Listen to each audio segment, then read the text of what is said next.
ஆனால் இன்றைக்கு யாரெல்லாம் கோட்டைக்கு போக வேண்டும் என்று ஆசைப்படுகிறார்? நேற்றைக்கு நடித்தவன், மார்க்கெட்டு போனவன், எனக்கு 200 கோடி ரூபாய் சம்பளம், எனக்கு 300 கோடி ரூபாய் சம்பளம், அதெல்லாம் விட்டுட்டு அவர் வராருப்பா, எவ்வளவு பெரிய விஷயம்பா எல்லாம் பேசுறாங்க நீங்க நாட்டுல. நான் இதை தொடக்கூடாதுன்னு பாக்குறேன், ஆனா தொட்டுதான் ஆகணும். என்ன உங்களுக்கு 300 கோடி ரூபாய் அவர் சம்பளத்தை விட்டு உங்களுக்கு ரோட்ல வந்து அவர் உங்களுக்கு போராடிட்டாரு? என்ன உங்களுக்காக வந்து இந்த நாட்டுல சமூகத்துக்காக அவர் வந்து போராடினாரு?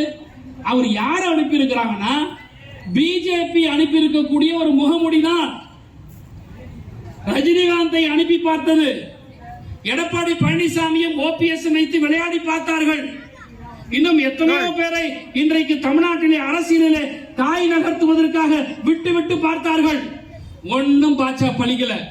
கடைசியா ஒரு ஆயுதம் ஒருத்தரை கொண்டாந்து போட்டு திமுகவில் என்ன கொள்கை இருக்கோ அது அப்படியே கொஞ்சம் லைட்டா கலர் மாத்தி மேல பூசினா மாதிரி ஒரு கொள்கை, அதை கொண்டாந்து என் கொள்கை தான் சொல்லி பறைசாற்றார்.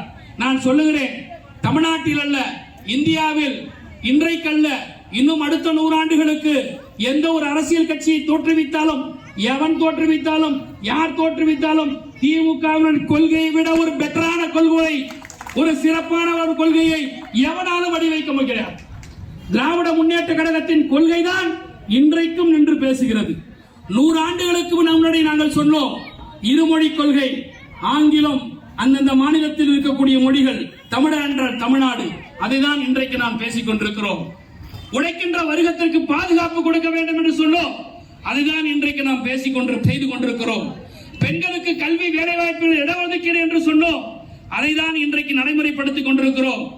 ஏன் பாராளுமன்றத்தில் பெண்களுக்கு 30% இடஒதுக்கீடு கொடுக்கப்பட வேண்டும் என்கின்ற மசோதாவை கொண்டு வந்த மோடி இன்றைக்கு கிடப்பிலை போட்டு அது 2036 தான் நடைமுறைப்படுத்த முடியும் என்று சொல்கிறார் என்று சொன்னால் இன்றைக்கு பெண்களுடைய வலிமையை உணர்ந்திருக்கிறார்கள்.